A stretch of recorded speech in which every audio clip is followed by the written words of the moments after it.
என்ன ஆச்சுன்னு தெரியல. பிரபாஸுக்கு வந்து தூங்கி எழுந்திருப்பார், சாப்பிட்டு தூங்கி எழுந்திருப்பார் பொழுது, அப்படியே அந்த முகத்தோட வருவார் பொழுது, அவருக்கு ஒரு மேக்கப் போடுவாங்க, அந்த மேக்கப்ல ஏதோ மேட்ச் பண்ணுவாங்க பொழுது வருவாரு, நடிச்சிட்டு போவாரு. நிறைய சஜெக்ஷன் ஷாட்லாம் பார்த்தீங்கன்னா பிரபாஸ் உயரத்துக்கு இதுவாகவே இல்லை. சில இடங்கள்லாம் டூப் நல்லாவே தெரியுது. இதெல்லாம் மீறி இது ஒரு காமெடி படமா, ஒரு சீரியஸ் படமா, இது ஒரு பேய் படமா, இது எந்த ஜானர் படம், இது எதை நோக்கி போகுது, ஒண்ணுமே புரியல.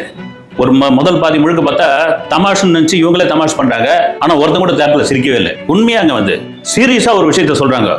ஆனா யாரும் பார்த்தா சீரியஸாவே ஆகல. ஒரு உதாரணத்துக்கு சொல்றோம்னா, ஓப்பனிங் சீன்ல ஒரு மார்ச்சவரி வண்டி ஒன்று வரும். அதுல இருந்து வரதுன ஒருத்தர் வந்து ஒரு மண் சட்டி, வாய் மூணு ஒரு மண் சட்டி எடுத்துன்னு வந்து ஒரு பார்ல உட்காருவார். உட்கார்ந்த உடனே அந்த பார்ல வேலை செய்யற வந்து, ஹலோ வெளி ஃபுட்லாம் எடுத்து வந்து இங்க சாப்பிடக்கூடாது அப்படின்னு ஒன்று, வெளி ஃபுட்டா இந்த கையில குடின்னு அந்த பானை எடுத்து கையில கொடுத்தோன்னே, இது யார் தெரியுமா, ஒரு அனாத பூனத்தோடைய அஸ்தி அப்படின்னு ஒன்று கட கட கடன் ஆடும் கை. அந்த அனாத பூனம் சம்பாதிச்சு கொடுத்த 500 ரூபாய் முழு நோட்டுன்னு அந்த நோட்டு பறக்க ஆரம்பிக்கும். பறந்து பறந்து பறந்து பறந்து போவோம்.